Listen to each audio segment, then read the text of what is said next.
very good morning to you. It is the 9th day of June 2025. Waswahili wanasema kilicho na mwanzo kina mwisho. The long holiday is gone and we are back to work. This is Morning Cafe. My name is Anne. Don't lose hope. More holidays are coming. We had promised people that once we get to 200 days to Christmas, yes, we'll begin the countdown. Absolutely. You know what? It's already 199 days to Christmas. So we are late. 199 days. Okay. Na kesho ni holiday. Kesho? Yeah. Your cousins. Ya kupanda mti. Hi cousins. Okay. Karibu sana. This is the Morning Cafe. My name is Freddy Ndimuli. All right, let's take a look at the local dailies this morning. Daily Nation, Ruto hits 1,000 days and they give the scorecard of his 1,000 days in office. Felt like a million days, I don't know, but yeah. Killed by police, a very disturbing headline on the front page of the Standard. Taifa leo siku 1000 baada ya kuweka Biblia chini. Hapo wamecheza na vibaya. CS Mbadi's budget to hurt farmers, school children. This is a star. People Daily, opposition hurdles ahead of 2027 polls. It matters business, payroll, taxes growth at slowest pace in a decade. All right, we'll be back to take a look at the local dailies, but meanwhile... Yes, the gentleman will be in studio for State of the Nation today. Zahir Janda, for the very first time on Morning Cafe, is the MP Nyaribari Chache. He'll be here alongside Samuel Pogisio, who's a familiar face on the panel, a former majority leader in the Senate, served as cabinet minister for ICT in the Kibaki 2 administration. Kipruto Rapkira as well was a former agriculture minister in the Kibaki 1 administration, who will be in studio. These are the gentlemen who will be discussing the big headlines today. All right, after State of the Nation, you have Monday Blitz. Fred Roche and Duncan Mutua will be joined by Lawrence Omondi, football agent and coach, alongside Annette Washira, sports content creator, talk about weekend sports. All right. After that, we'll be speaking to Silas Akiro, an advocate of the High Court of Kenya, on every child deserves to know their father. Oh. The right to know their father. Yeah, sasa kama mama anakimbia na watoto. Anaficha watoto. Hiyo ni vibaya sana. The law inakata. Lazima kila mtoto ajue babake. Sawa sawa. Tukivuka border, the gazeti la East African. Yes, there's a regional paper. Just look at what we should be talking about across the region. EU ban blow to Air Tanzania's growth plan. The decision by Brussels to bar registered aircraft leaves the national carrier's ambition to add London to its long-haul routes in limbo, and is an indictment on the local aviation regulator. Air Tanzania imekuwa na shida nyingi. I told you one time they flew to South Africa, Johannesburg. Watu wakashuka, akaambiwa ameshuka, hai, weka hiyo ndege pale kando. Haitoki hapa mpaka mlipe deni. Anyway, Museveni's development blueprint, akona kitabu kubwa pale, anaisign. Yes, kila mtu anampigia makofi kama kawaida. Funding cuts leave Kenya, Uganda in refugee crisis. Now, US and Berlin supporters of refugee agencies pull out aid, leaving thousands in dire straits. Where italeta shida? Stories on page 4, if at all they do this. Resistible rise and fall of Gwajima. Magufuli told CCM, give me Gwajima. Now Samia says, no more Gwajima. Which way, Bishop? Gwajima is a bishop whose church was shut down, deregistered. Pale juu kuna msanii anaitwa nani? Harmonize. Nice. Anasema nini? Left by the Konde gang, Harmonize now works on going global. All right, these are just some of the regional outlook. Let's go specific. All right. New Visions, Uganda. Museveni warns on camps in NRM. President commends Babalanda for mobilization. Wanajitayarisha for election. And of course, hapa chini, among urges Luengo to vote Museveni. Among is the Speaker of the National Assembly in Uganda. Car thieves devise new strange tricks. That story is on page 3. And 6 Ugandans on Keo die in Kuwait fire. Emmanuel Katongole from Cut Islam to multi-millionaire.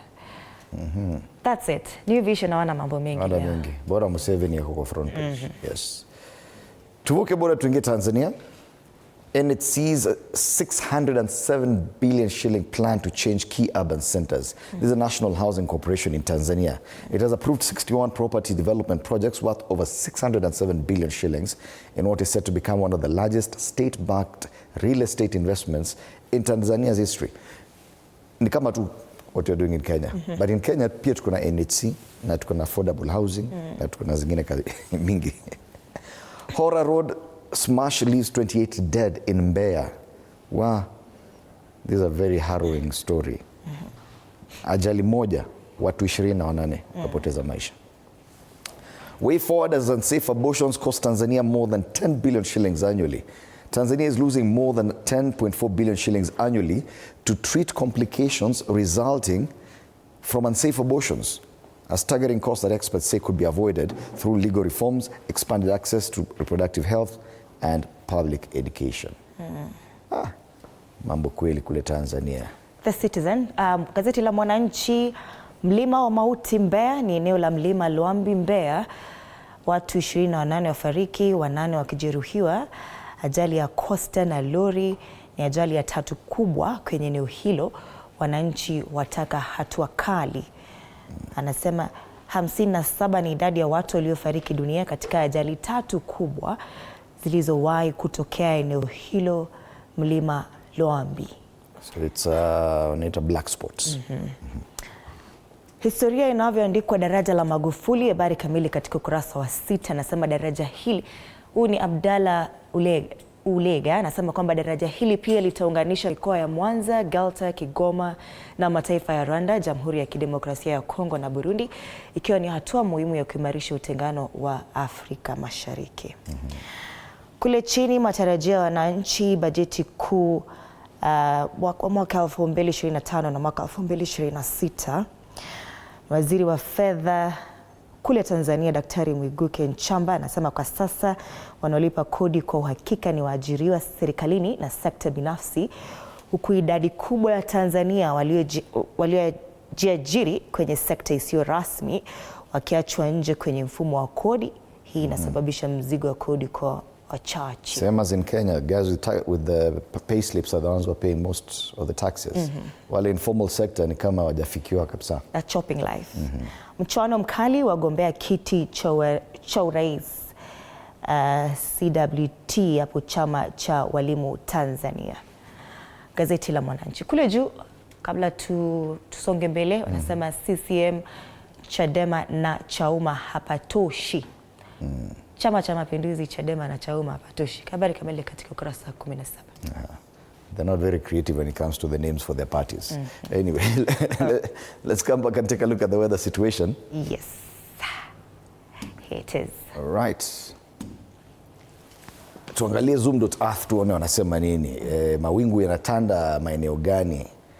Nimeona ni kama kutakuwa na drought kule somewhere in Uganda. Yes, at least there's some cloud cover above on the border between Ethiopia and South Sudan. A bit of cloud cover there. A lot of cloud cover on the what do you call it, Indian Ocean side, this coastline for Mogadishu, just outside Mogadishu. So you do expect some rainfall there. Some dots here and there, especially in areas around DRC. Most of the cloud cover is still on the western side of Africa, areas around Cameroon, Nigeria, Guinea, and the farthest kule Senegal. Tukirejelea nyumbani, tuende kule kwa cousins. Makuzo leo Kitui, clear with periodic clouds. Wanasema it's 16 degrees Celsius there. Promises to rain a bit later in the afternoon. Highs of 24 degrees. 6.6 millimeters of rainfall kule Kitui. Yes. Kilifi. Hata ni Makuzo. Kila mtu ni cousins. We're all cousins. Oh, we're all cousins. 24 degrees in Kilifi as we speak. Feels like 27. It's a rainy day in Kilifi today. Highs of 27 degrees and precipitation here is 16.3 millimeters. Yeah, huko Kilifi leo mvua ni daily. Very heavy siku yote. Yes. Apart from saa moja usiku anasema mtapumua kidogo. All right. The western part of the country in Bungoma, a bit fairer because it's clear weather, clear skies, 16 degrees Celsius as we speak. Promises to be a very sunny day. A bit of rainfall probably later evening. Highs of 27 degrees. In as far as precipitation is concerned, up 1.5 millimeters, not so bad, but it's a clear day today. Kericho, 12 degrees. Rain expected this afternoon. Clear skies. Highs of 23 in Kericho today, and precipitation here is 4.6 millimeters. Anasema kutanyesha from 1 p.m.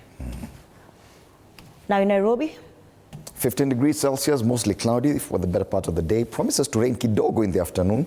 Highs of 22, that means it's a chilly day.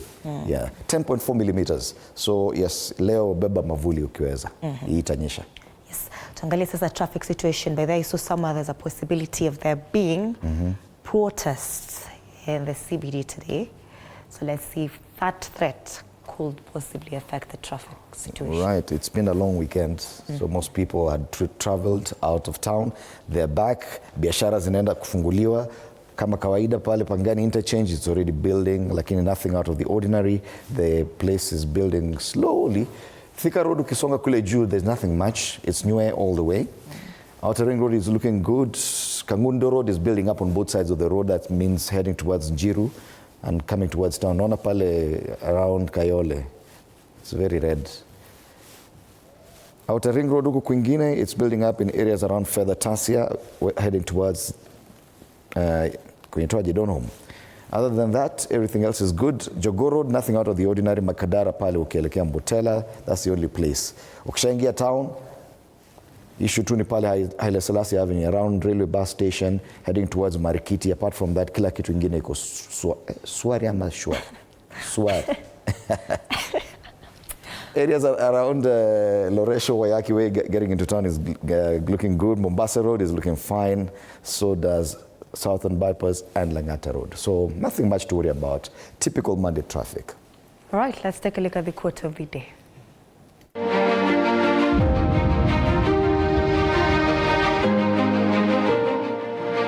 The only way to do great work is to love what you do, because when you're passionate, you bring energy, creativity, and perseverance to everything you create.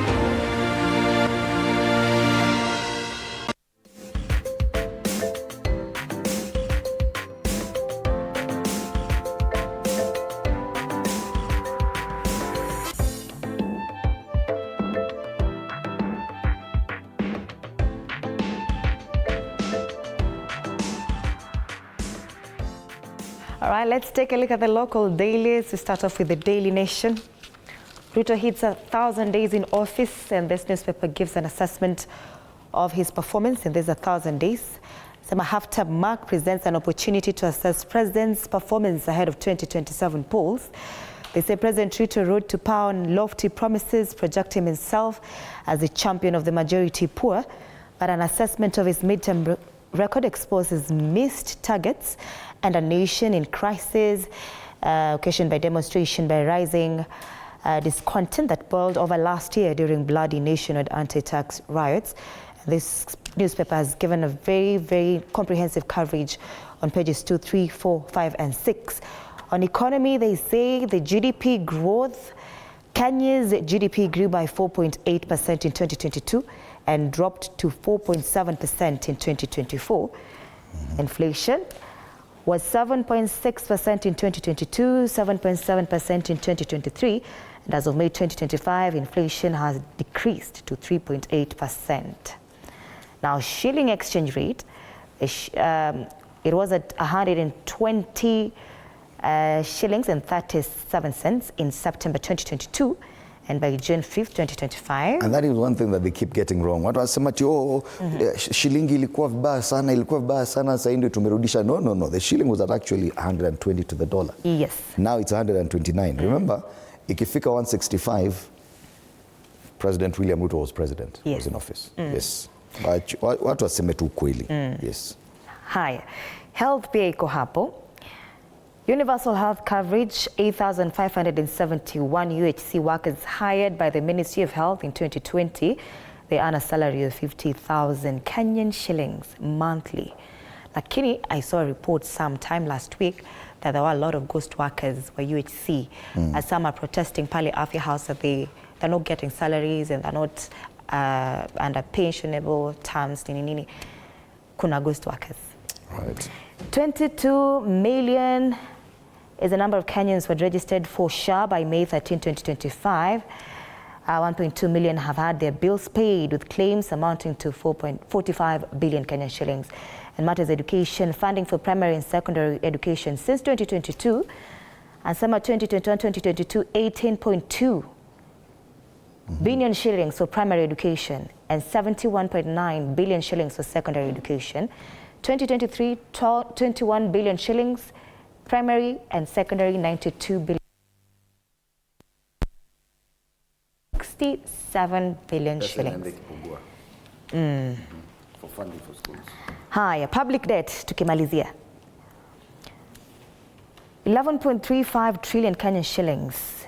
Kenya's total public debt was 8.7 trillion Kenyan shillings 2022, and as of May 2025, it had grown to 11.35 trillion Kenyan shillings. This story is on pages 2, 3, 4, 5, and 6. William Ruto's 1,000 days in office. Pale back page sasa wanachoma zaidi. Sema Ruto at 1,000 days, gone with the wind. Ruto's 1,000 days littered with and kept sports promises. Na make up with moja, Talanta Sports City Stadium Longong Road. Hizi ndo zinangojea Chan in August. Hii unaona ikiwa tayari. I think it's easier to wait for Christmas 199 days. We are sure that will happen. The Christmas tungoje New Year. More hospitals targeted in organ probe. House team investigating Medihill Hospital could cast the net wider following claims that other facilities were part of a network that facilitated controversial kidney transplants, and cry for help as police officers lament unpaid allowances. And on the top strip of the Daily Nation, grade 9 learners begin selecting career paths. Starting today, head teachers, parents and guardians will assist approximately 1.2 million grade 9 learners in picking their career pathways ahead of their transition to grade 10 next year. And that is the Daily Nation. From the Daily Nation to this very disturbing front page of the Standard. Killed by police. That's the headline there. Crashing descent. Police gave a laughable explanation in a fruitless cover-up after a youthful Kenyan died in their hands hours after arresting him in Homa Bay and transporting him to Nairobi. And it's very interesting how Homa Bay keeps finding itself on the front pages nowadays. Yeah. As inconsistencies emerged between their statement and witness accounts, the reason for the arrest, said to be an insulting tweet against their boss, revealed a growing pattern that points to existence of a bloodthirsty unit ready to kill for the state in a continuing frenzy of abuse of Kenyans. Who will save Kenyans? Ile statement walisema ati alijigonga kichwa kwa ukuta, akaenda kujigonga kichwa kwa ukuta. Yes. Not a laughing matter, but it's not a laughing matter. His father is quoted there saying, his father is called Ojwang, saying, "I'm broken. I've worked in a quarry for 20 years just for him to get a degree and support me in my old age. What did he do to be killed like that? I wish I could meet that boss because I want him to kill me too." That's the father. He was an only child. Very sad indeed. Sabia tweet. The boss is alleged DIG. Former President Uhuru Kenyatta alisema alitukanwa sana akatoka Twitter kaenda. Na ako sawa. Huo unatukanwa mmoja unaua mtu. From vision to vultures, UON's 18 billion shilling STEM project in turmoil. What began as a grand dream to elevate STEM training through an 18 billion shilling French-backed center at the university is now mired in vicious boardroom wars, stalled timelines, and leadership turmoil. Hii shule hata tulichoka. Hiyo tuliwaachia wasome sasa wale wenyewe. Wacha nione kama kuna kitu kingine interesting hapa ndani. Hakuna, ni mambo tu ya cousins and more cousins everywhere. That's the Standard.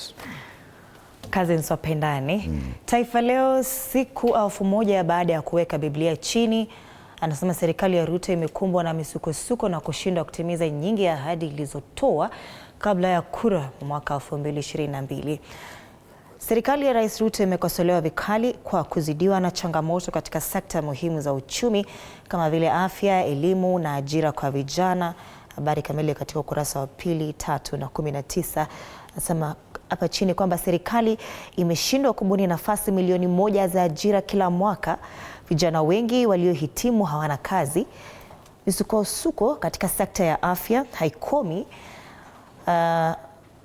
Matabibu wagoma kila mara, nayo bima ya SHA yazidi iko na utata. Fadhili wa elimu pia pale kuna msukosuko na upandishaji na uanzishaji wa ushuru mpya waongeza gharama ya maisha na of course kufifisha biashara na vile uwekezaji. Kule juu Kalonzo sasa atumia ujanja wa Raila kisiasa, atoa maagizo asiyofaa kuyatoa huku akivutia umati mkubwa huko kwa cousins. Huko kwa cousins. Aha. Masuala ya spoti, Uingereza, Uholanzi guu ndani ya kombe la dunia. Sema England ya zaba wanyonge, Andorra, Netherlands ikinyanyasa Finland. Habari kamili katika ukurasa wa 20. Mnyonge mnyongeni. Taifa Leo. Gazeti la The Star matters budget, CS Mbadi's budget to hurt farmers' school children. School feeding program, one of those casualties. Fertilizers and seed subsidies also another casualty. Varsity plan affected. Let's take a look at the physical copy. Iko na picha pale ya rais akijaribu kucheza kadanda. Watu wanamwangalia tu wanasema na ataweza kweli. Atacheza kandanda kweli kweli. Tuangalie tu page 4 and 5 matters budget. President William Ruto's government has cut critical programs including the school feeding program, fertilizer and seed subsidy and university students plan in a tight 4.23 trillion budget to be read on Thursday this week. Mambo yanakuja gagna. School feeding program sahau. Yes. That's a start today. Pale chini kuna senators push to protect 11 small counties. At least 2 billion shillings could be earmarked for 11 smaller counties that receive minimal allocations from the equitable share, as the Senate intensifies debate over the proposed fourth revenue sharing formula. The Senate Finance and Budget Committee has revised its original proposal to include a special affirmative allocation aimed at spurring development in the disadvantaged counties. Kuna county ndogo ndogo nafikiri kama Lamu hivi. State reduces milk it buys from farmers. Senators have now summoned Agriculture CS Mutahi Kagwe as they launch an inquiry into claims that the new KCC has drastically reduced the volume of milk it collects from farmers. So maziwa tunatoa wapi siku hizi? Kama KCC haichukui maziwa, tunatoa wapi maziwa? That's the Star. Fresh, independent and different. Grab a copy of 60 Kenyan shillings. Karibu niseme 60,000. People Daily. Opposition hurdles ahead of 2027 polls. While institutional districts are key concerns, analysts believe that internal disunity and lack of funding stand out as the most immediate and practical threats. That story is on page 4. Shida ya pesa ni kawaida. Sustaining such a union and even the kind of activities they plan. Every Sunday they're moving with entourages, and lazima utalipa watu, hangar zone, security nini. Sustaining that for the next 2 years before elections. Yeah. Ngumu sana. It's a lot. Labda wako na mikakati. They are very determined. Well, somebody asked a question. Na utapata mmoja yako na pesa kuliko wengine. Yes. Watafanya nini? Agenda ni moja na agenda must agenda. Why you could be consuming fake medicine and alcohol? They say trade in counterfeit goods in Kenya is on the rise, making it one of the fastest growing illicit industries globally. That is according to a new consumer level report by the Anti-Counterfeit Authority, which has revealed that 20% of products in Kenya are counterfeit, leading to an annual loss of 800 billion shillings. There are fake drinks, including alcohol. Umerudia sana kwa alcohol. Hey, save the alcohol from the youth. All right. Kule juu, breathing on borrowed time, Nairobi's air pollution crisis, and uproar as Gen Z influencer dies in police custody. That is Albert Ojwang, of course, who died yesterday in police custody. That's the People Daily. Matters business. Payroll taxes growth at slowest pace in a decade. So this is what they're saying. It signals a deepening job crisis as more firms resort to temporary employment contracts and freezes on pay reviews.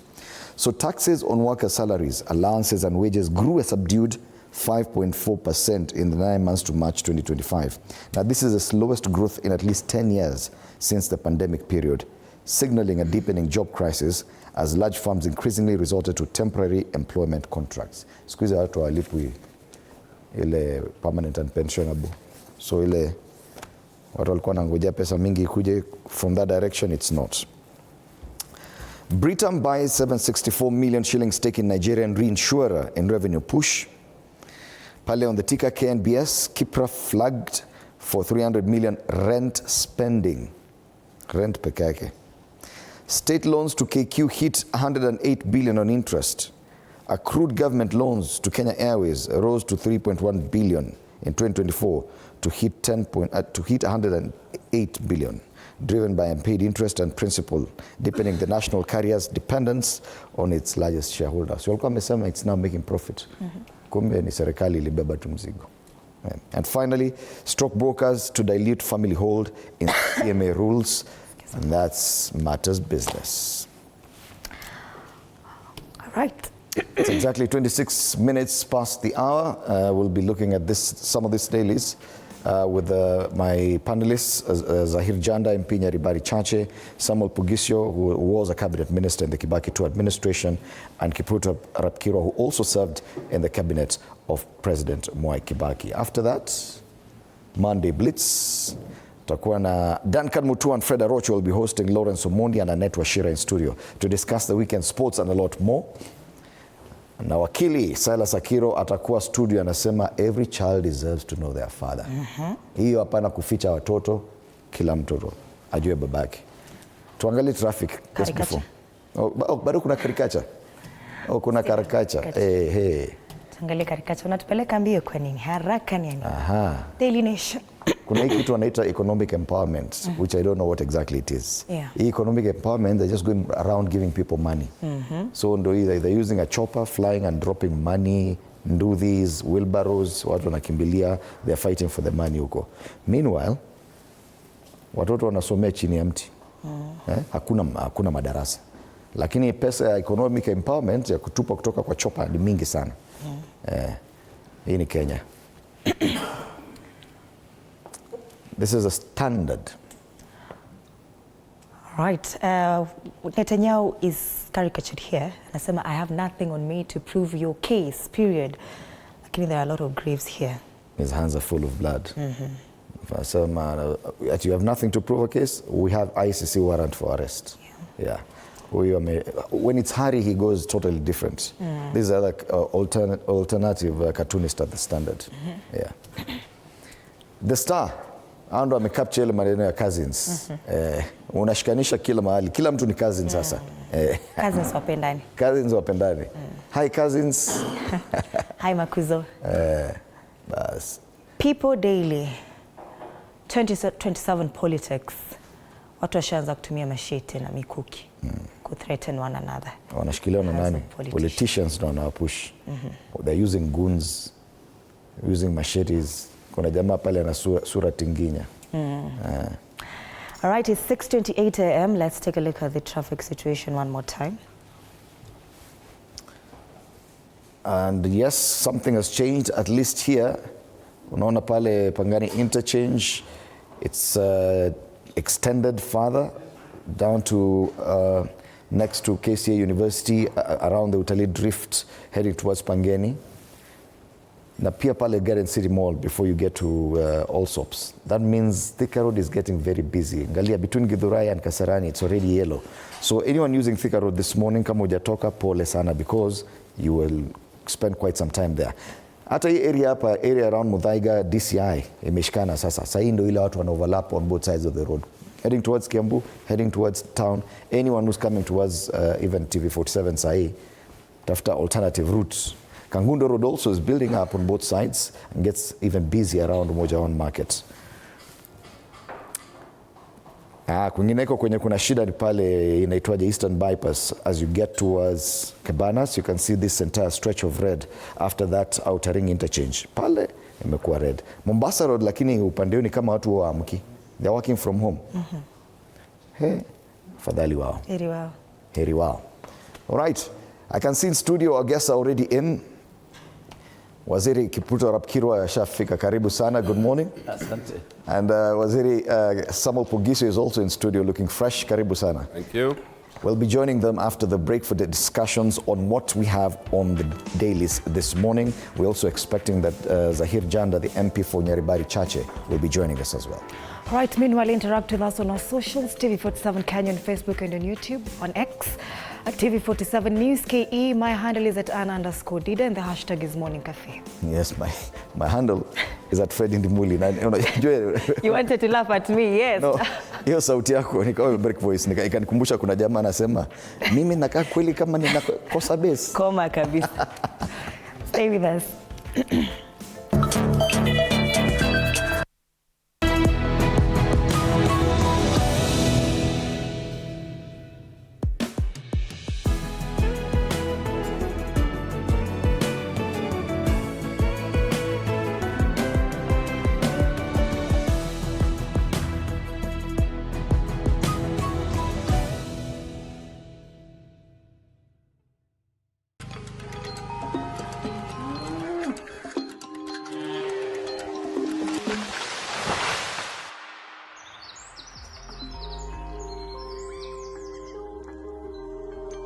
Our world is changing every day, and so should we, for the better. Each week, we tackle the big why, the question that should be on everyone's minds. Why isn't this fixed yet?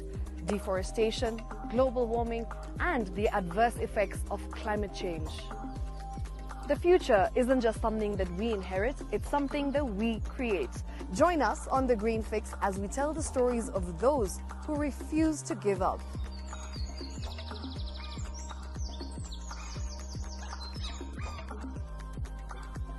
When it comes to fixing the planet, there is no time to waste.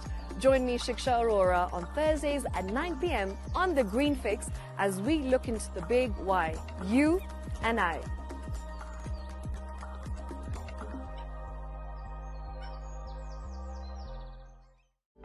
For comprehensive information and education on your health, Body Garage is here. Don't allow anyone to pluck out your good tooth as long as it is strong and stable. Cancer doesn't start today and you get the symptoms tomorrow. By the time you pick it or the time it is manifesting in you, probably will be there about 5 to 10 years. The eye is the window to the rest of the body. Don't forget to stay hydrated. And of course, you at home do take your water. So the ultimate test is actually you check your urine. Your urine should be clear. Clear like the water? Yes. Should be able to see the other side of the urine. If your urine is colored or has changed color, you cannot see the other side, then you have not taken enough water. Don't forget regular health checkups. Early detection saves lives. I want the message be, we can prevent cervical cancer. We prevent cervical cancer in several ways. You have young girls and even somebody who's above that age, you can pay at least every 3 years. Somebody should have a pap smear done. If you are 40, 45, 50, going upward, once a year, please go see a doctor. Yeah, it's just for normal routine maintenance.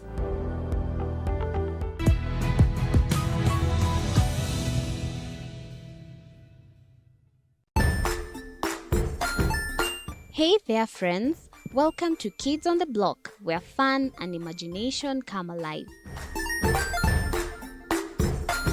We dive into magical world filled with exciting adventures and awesome friends. What position were you in? I was number 2. What position were you? Number 1. He decided to cross the bridge by his house and look for food on the other side. We're going to do half cup of chocolate chips, and the other one, we're going to do half cup of the blueberries. So, grab your imagination hats and get ready to explore with us. Join us every Saturday at 9 a.m. for new friends, amazing stories, and tons of laughter. Jiunge nasi tunapoangazia safari za viongozi bora.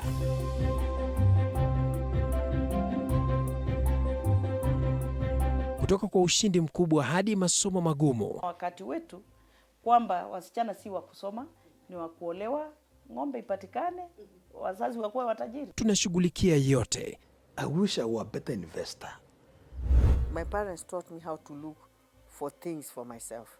Tazama Mfahamu Kiongozi, ambapo kila kipindi kimejaa maarifa, mikakati na hadithi za kukuza azma yako. For me to succeed, I have to fight. Kila Alhamisi saa 1:30.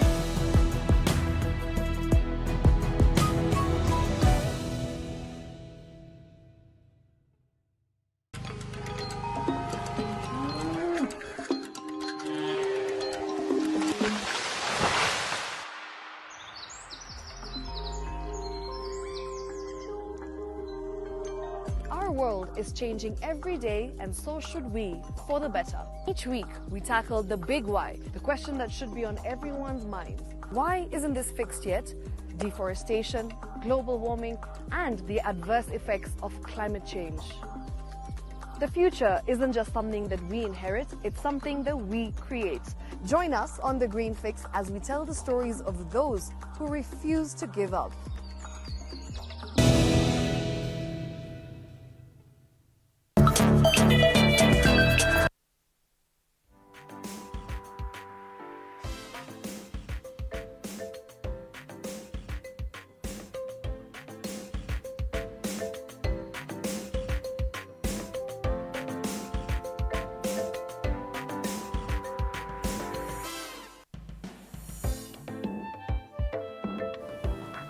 All right, welcome back and good morning once again. You're watching Morning Cafe on TV47. My name is Freddie Ndimuli. Time for us to take a look at the biggest headlines this morning.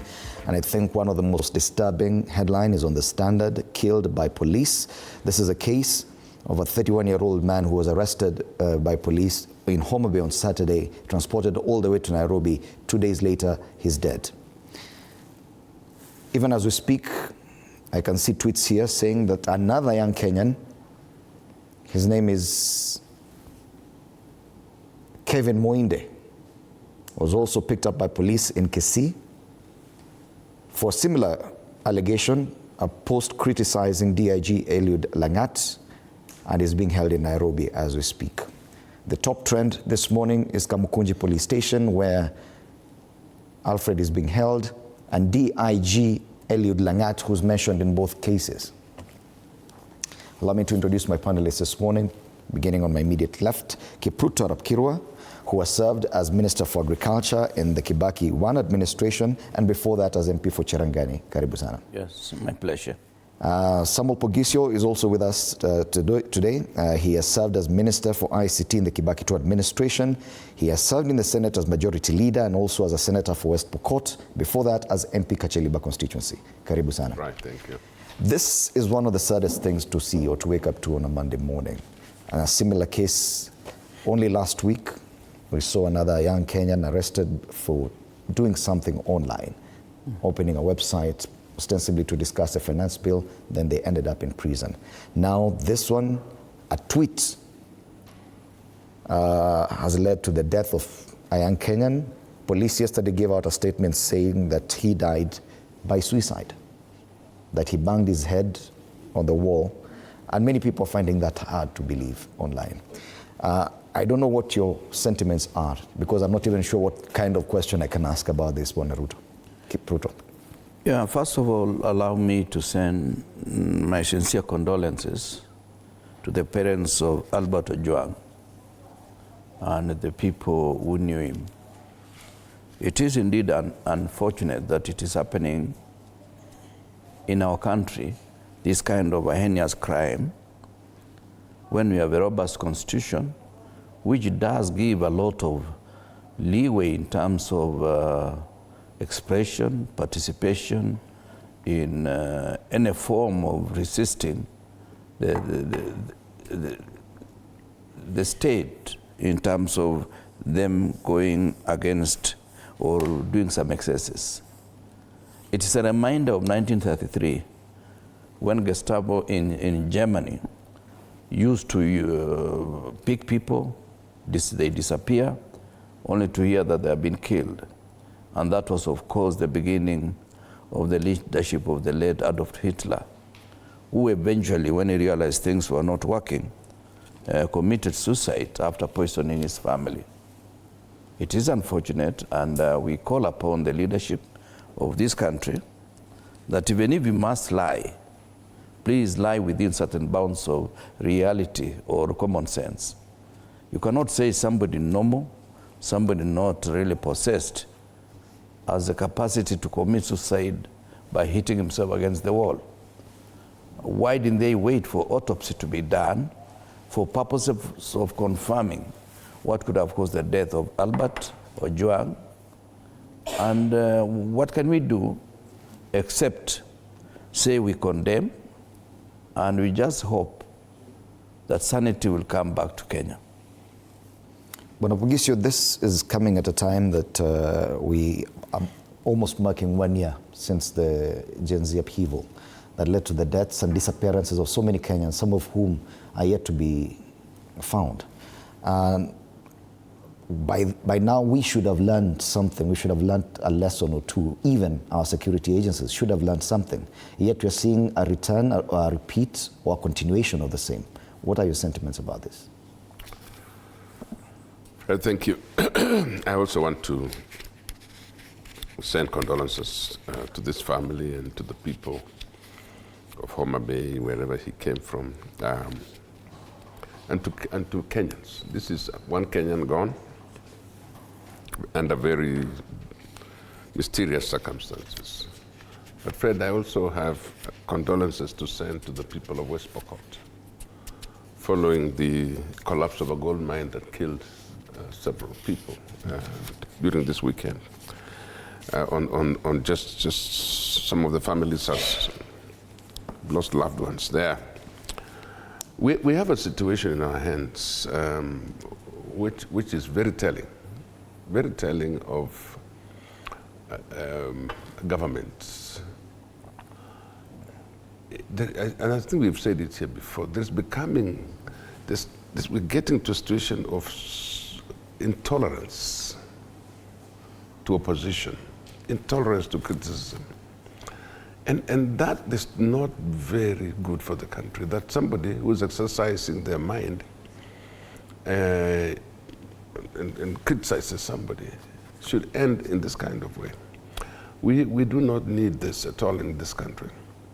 Unfortunately, it's one of those things that we say in Kenya, we move on. It's done, we move on. And once we adopt that attitude of saying, we move on, by the time you realize, you will actually have created a nation, insecure nation, and a nation where people, this young man, when you had the recording, he was very afraid of the police station. But we're creating a nation where people will be afraid to go to a police station, and that's not very good for the country. The police station should be a safety net, a place where you can actually run to. If you're for example, if you're being chased by anything or anyone, or you run for safety in a police station. And that should be the reason why people go to police station. Police station is a custody for people, and not to disappear or die. And I think that issue we normally talk about, the trust deficit, is coming over again. If you cannot trust the police station, where else can you trust? Yes. And so I feel like we're saying to the police, if this is a time when the police must issue a statement, it should be now. A proper statement saying the truth, that we're going to investigate, or there's an inquest or inquiry into how somebody could do that. I heard that the body was taken out at about 2 a.m. or something like that. So, who was monitoring that the person had killed themselves? So, you begin to think through a country and say, this is Kenya, by the way. Kenya is held to be one of the countries where there's freedom even neighbors want to speak about it. As Kenya is a place where there's freedom. Let's not ruin that. Let's not destroy that. I do wish that the police will come out properly with better statement than they have already started, the preliminary statements. That a lot of these young people should trust the police, should trust the police station. Now, you see, now from here on, somebody has been brought from Homa Bay all the way, and he died in the hands of the police. So yeah, I agree that we have a big problem, but a lot of young people are now fearing for their lives. And I've just received another press statement from the National Police Service headquarters. They say it's an update following the death of Albert Omondi Ojwang.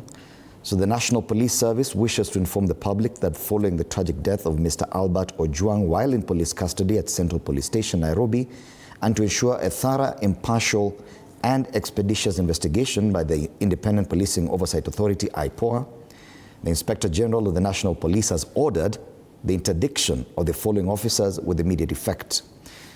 1, the officer commanding station OCS, Central Police Station, the duty officer on duty during the night in question, the cell sentry on duty at the time, all the officers who are on duty at the report office that night, any other officer found to have been on duty or otherwise involved during the incident. The National Police Service remains committed to upholding the rule of law, human rights, transparency and accountability within the service. Further updates will be provided as the investigation progresses, and this one has been signed by Mushiri Nyaga, who is the Director, Corporate Communication and Spokesperson for the National Police Service. It's been issued this morning, June the 9th. And probably this is the kind of statement we expected, not the one telling people that he hit his head on the wall and died. Yeah, it is good that they are doing that, but you see, somebody's life has been lost, and nothing can bring back Omondi to the parents. Remember what the father was saying, that he has been working in a quarry for 20 years to make sure that he takes the boy to school. And now that he had earned a degree, the father thought he was going to get some relief. Mm-hmm. Number 2, there is a statement I saw in, I think either it was in the social media, saying that the father was told to follow us so that we take back the corpse. Now, you ask yourself, if I'm arrested in Kitale, which is my home, why should I be brought all the way to the headquarters? Why can't I be dealt with at the Kitale office and be taken to court within Kitale? What was so special about this kind of so-called crime, which I do not find it a crime? It's an expression that somebody is not happy with certain officer in government, and therefore that expression should not amount to this kind of decision that somebody's life has to be sacrificed. Mm-hmm. What we just pray is that there will be sanity from now henceforth. Let Albert Omondi Ojwang's life be the last to be taken away by police or rogue policemen. And we ensure that we get back to sanity where if I've committed a crime, I should be taken to court. And if I cannot defend myself, I am taken to the gallows. And that's the only way we can do as a civilized society. But anything lower than that is actually creating panic in a nation on the eve of the next general election, that if you don't agree with those in power, your life is suspect and can be taken away. Yes, and we're still getting news that another influencer arrested over a similar post criticizing the DIG Eliud Langati is now being held at Kamkunji Police Station. His name is Kelvin Moinde. He was picked up by police in Kisii and brought all the way to Nairobi. Similar circumstances. And it would appear the state or the state agencies are lost on how to deal with dissent, especially that coming from online sources. After the events of last year, it's been a whole year of self-searching, soul-searching. How come it is this difficult, that this administration finds it so difficult to handle issues to do with online dissent and expression? Wanapugisio.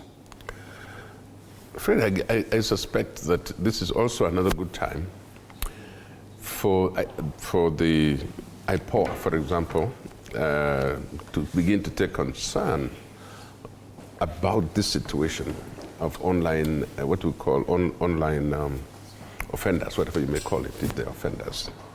The only problem is that I think it takes the police quite a long time to track down these people and to find them, and would like to inflict the most pain, if possible, by moving someone all the way from Kisii to Nairobi. And now, because of what has happened to Ojwang, it's better to forestall whatever could happen to this other young person. Mm-hmm. Now is the time, by making sure IPOA declares to the police, to our police service, that they are under a watch. They're going to be, if they'll be held responsible for the life and whatever happens to these young people when they're brought to police station. And so I would like to suggest that it's better to be proactive on these matters as IPOA, rather than waiting to issue a statement after the fact, after people have died, that kind of thing. This is the best time for them to show that an IPOA, and I do trust IPOA's leadership now, the new leadership of IPOA, we would like to see that they come out and defend Kenyans again on their rights, the right to speak, the right to associate, the right, and so that they are not just picked anyhowly. Mm-hmm. And also now from the people that take care of these young people, it's better for them now to be always informed about the dangers of being in a police station when you are arrested. Because it's very, very rare that they know anything about the police station. They have, like this young man was actually saying he had never been to a police station, not knowing what kind of things to do. Educate them on what they should do. For example, how they should make sure that they are under watch. The police station doesn't go without people. I mean, the police station is always full of askaris somewhere, especially if you're in a cell. There's somebody who takes care of you in the cells. There's somebody who's responsible at the desk. That desk is never left without a person. So I think we need to be much more watchful. But my suggestion was to IPOA to say, let's be proactive. Let's not wait for police to commit.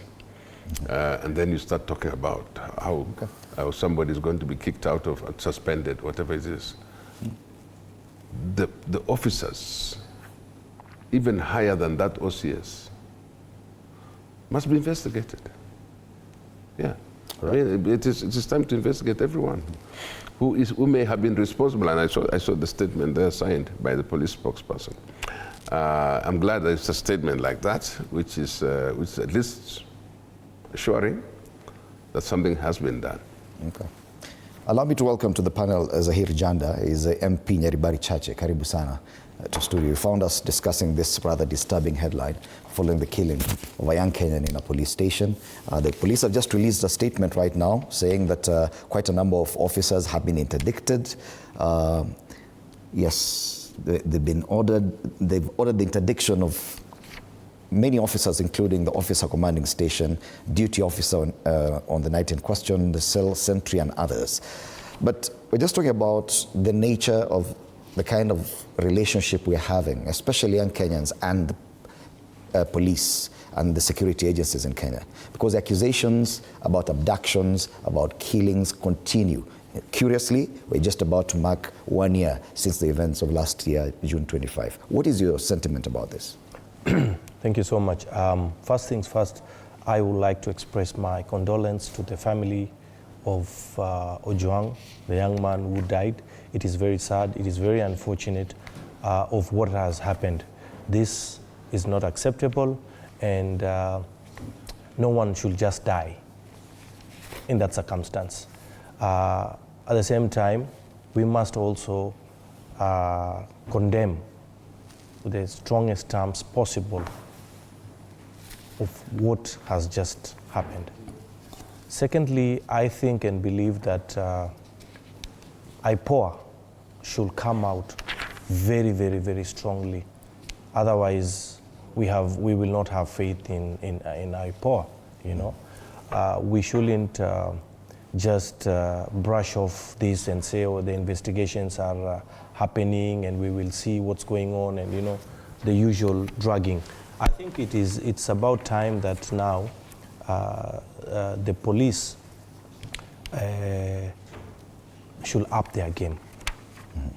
All right. And even as we speak, there's that piece of news that another young Kenyan, Kevin Moinde, was arrested by police in similar fashion in Kisii and is currently being held at the Kamukunji police station. We still do not know if he will be presented in court. But these are just pieces of news that you're receiving, and we'll continue updating you as we continue. Let's take a short break. When we come back, we'll switch gears and talk about William Ruto's 1,000 days in office.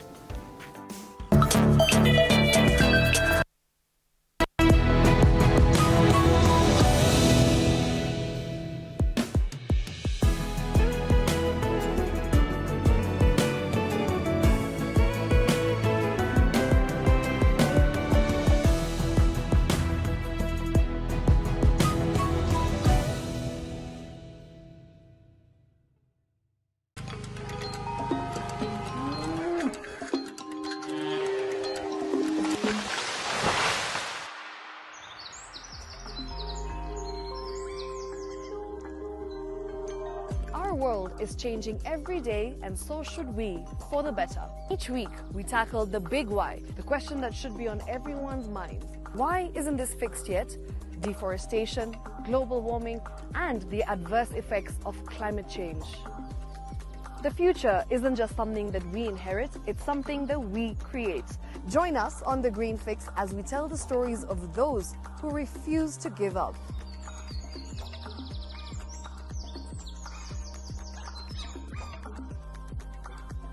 When it comes to fixing the planet, there is no time to waste. Join me, Shiksha Arora, on Thursdays at 9 p.m. on The Green Fix as we look into the big why, you and I.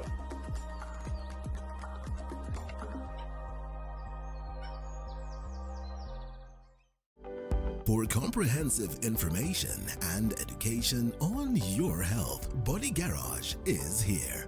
Don't allow anyone to pluck out your good tooth, as long as it is strong and stable. Cancer doesn't start today and you get the symptoms tomorrow. By the time you pick it or the time it is manifesting in you, probably will be there about 5 to 10 years. The eye is the window to the rest of the body. Don't forget to stay hydrated. And of course, you at home do take your water. So the ultimate test is actually you check your urine. Your urine should be clear. Clear like the water. Yes. Should be able to see the other side of the urine. If your urine is colored or has changed color, you cannot see the other side, then you have not taken enough water. Don't forget regular health checkups. Early detection saves lives. I want the message be, we can prevent cervical cancer. We prevent cervical cancer in several ways. You have young girls and even somebody who's above that age, you can pay at least every 3 years. Somebody should have a pap smear done. If you are 40, 45, 50, going upwards, once a year, please go see a doctor. Yeah, it's just for normal routine maintenance.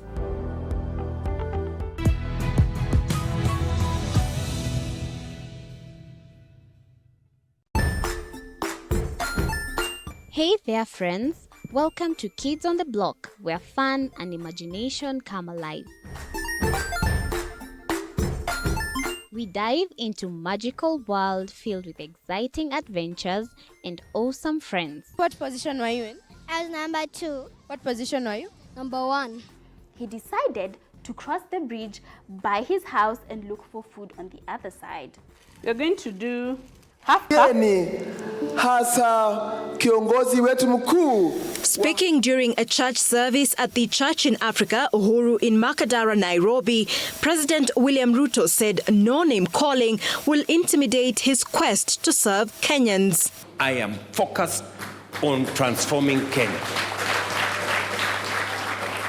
And no amount of intimidation or name calling is going to change my course. Ruto added that his focus is on service delivery to Kenyans. The opposition has been accusing Ruto and his government of failure to deliver the promises to Kenyans. The president has in the recent past been branded names by Kenyans and the opposition. Munasikia watu wananipigia makelele, lakini mimi sijali makelele. Mimi I am focused. Kwa sababu Mungu ndiye amenipatia nafasi ya kuongoza Kenya. Si ndio? Na amenipatia assignment ya kutransform this nation.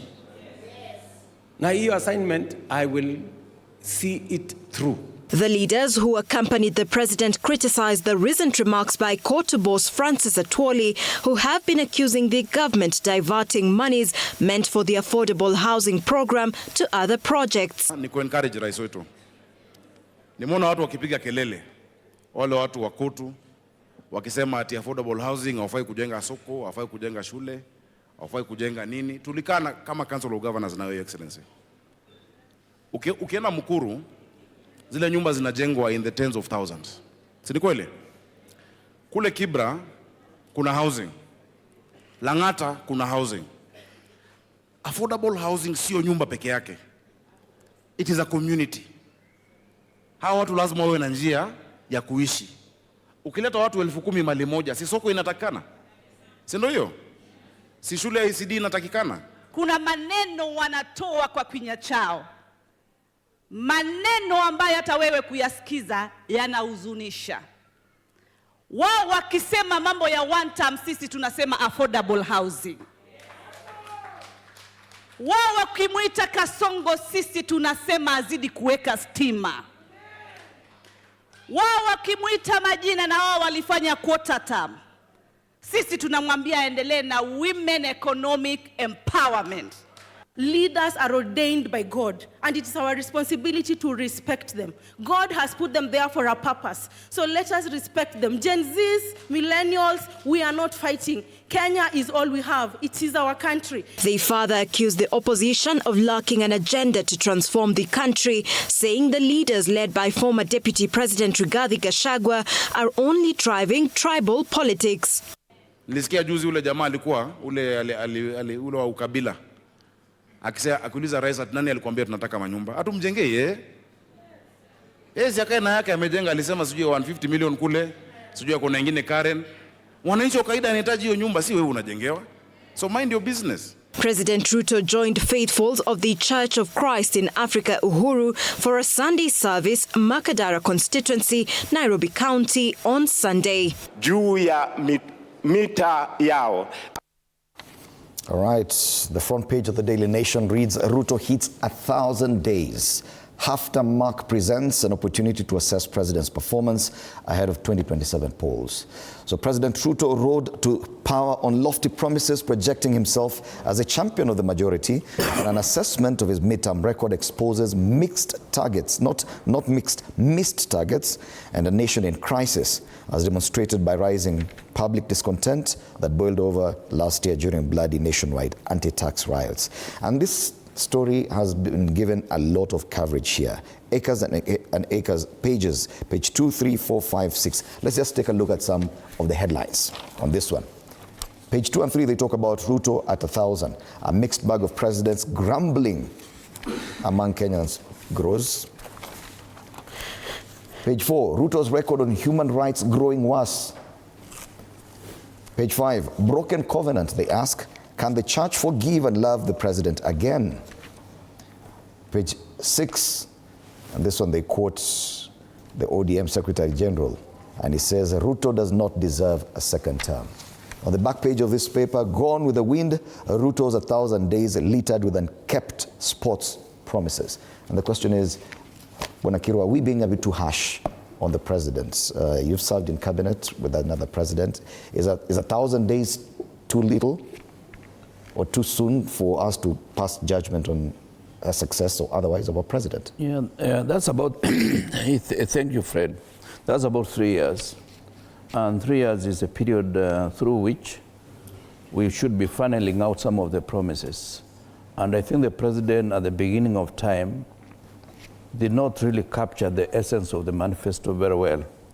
so as to make doable promises that are within certain limits.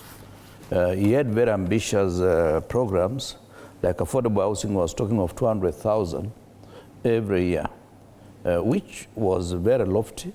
And of course, he's not been able to achieve that, given the fact that they are talking of almost, I think, 50% of what they promised. So my take is that it is not really incumbent upon Kenyans, because if you are to tell somebody, I will do 10 classrooms in a certain school, and you end up with 5, people will measure you on the basis of what you promised and what you've been able to achieve. So the president, if he was to be charged very well, will either fail or succeed on the basis of what did he promise at the beginning of time.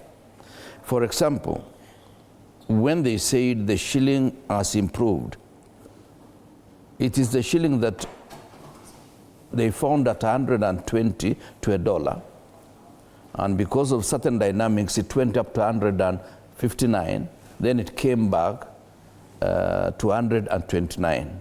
So in terms of real improvement, the shilling has tried to be as stable as possible, but it has not improved according to the dynamics that the president made. Remember, he also made a promise that he was not going to borrow, but reality has forced him to borrow about 3 trillion more than the money that he found. He has moved from 8.7 to around 11 point something. This is something that we feel we are not being unfair to him, but you are just telling him the truth so that he realizes that a lot of things ought to be adjusted. If I was the president and I was to make State of the Nation address, I would be able to recalibrate some of the promises and give realistic targets to Kenyans now that he has understood what power is all about, the economy that he is handling, and the availability of revenue. Because what has happened is that the more they bring the taxes, the revenue goes down. And that is something that has really become a problem to this regime. Bwana Pugisio, we're struggling to find any positive headline. I've read about 6 or 7, none positive about the president's 1,000 days in office. Are we really being fair to the man? Is there nothing positive we can say about his time in power? Fred, it's first of all, it's not easy running a country like Kenya. It's a country of a very highly educated population, and people of means are there, and as well as the poor, very many also. So, but it's not easy to run this country because of its various zones, and economic zones, and climate zones, and so on and so on. And the president came into power with an ideal situation that he was going to change so many things at once. And first of all, believing that he's got enough energy and it's enough, a good plan how to run the country. So he mentioned some of the things that he was going to do. Some of them are very difficult because of the way you calibrate, numbers. For example, when you think about the stadia that he promised, think about all the affordable housing that he promised, think about the university model he promised. All those things require a dream team. They require a team that is just almost as energetic as that must carry the same vision as he does.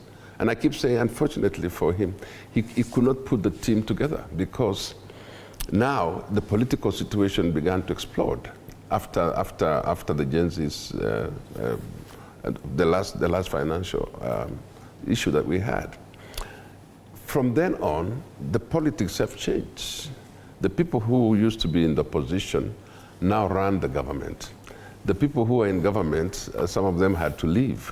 So the first team that he had, the original team that he had, of course, was removed, and a few of them are back. Well, my thinking is that you have a big plan like this one.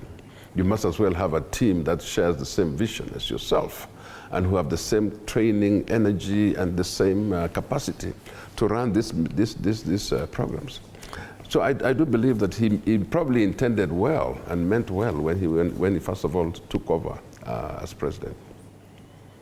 And then to be president, you don't have a time to rehearse for it or to practice. You hit the road running as president. And so this is a time when he should come back to the people, in my view, just like my brother here said, and say, by the way, here I bit more than I could chew. And here I think we are on track. And here I think we can put off for some time and come back to it later. I guess it's about time that he evaluates this business of always beginning to defend himself because of the things that he promised. Now every day the president has to defend himself. He has to go on the road to defend himself. But do you see anyone else who is able to defend him? No. The people that he has hired, some of them have no way of defending because they don't have the same passion, they don't have the same vision. They just got a job to do. And I do really wish the president well, but in his 1,000 days is a time to stop. Stop, review what has gone in 1,000 days, and there's only little time left. You know this thing that you talk about, kelele, kelele, kelele, kelele. If that kelele has got to you, you must begin to address why it's getting to you. And I see a lot of the supporters of the president. All they have to do is criticize the opposition. And I don't know, I mean, the church is the place where everybody now goes to speak. And all they speak about is criticism of other people. And they say, why are you criticizing us? Well, you know, so the competition is about criticism more than we are doing this for you, we've done this and that. We're capable of doing this, we have the money to do this. So anyway, we have issues that we need to say that the president has a job to do. And his job is to fulfill those promises for Kenyans. And unless he finds the right people for each of those situations, it's very difficult to achieve. It's a country of 55 million people. Yeah. President, Janda, the president has had an opportunity to even relook at his cabinet, disband it at some point, get new people. But it doesn't seem to be working. Could it be that he could also be a victim of his own overambition? Well, I really don't think that is the case. I feel that we need to give the president time. Running a country of 55 million people is not a joke. The president, I believe, is fully focused on laying long-term economic foundations, cleaning up past messes and steering the nation through difficult global economic times. We must also remember the fact that when President Ruto came into office, he assumed office at a time Kenya was grappling with high public debt and widening fiscal deficit. However, amid all these challenges, President Ruto's administration has made significant strides in the debt payment. We have seen SHA, we have seen the housing project, improved infrastructure, quite a number of programs and economic transformation happening. Are we saying this paper has ignored some of those things? Because absolutely. I'm looking for one simple positive headline about what we could say is his success, and we can't find it. We have never seen any positive headline for the last 3 years. I have never seen anything positive about the president. He might be this, or people might say that, but we must also look at what are the good things that the government has done since we came into office. You know, it's 3 years down the line. The economy, we know what is happening. There are challenges, but at the same time, why are we not giving the president time to implement his programs and agenda. And let me. It's 1,000 days. It's not enough. We have 5 years. We have 5 years. People will judge him. Kenyans will judge the president at the end of the term. If they feel like the president did not deliver, then they will send him home, and he will go home. He'll hand over power. But if he's going to transform the country, and we have seen what exactly the president is actually trying to do, you know, it's not easy, but he's doing his best. We're getting into a rather politically charged period now. It looks like campaigns have already started. He does not have 1,000 more days before 2027. I think it should be less than that. Do you feel that he still has an opportunity, as Bonajanda says, that he could still turn things around, and then we could start talking about positive things that the president has done? Well, they say one day in politics is just a long period. Anything is possible, but there are certain parameters that need to be identified clearly.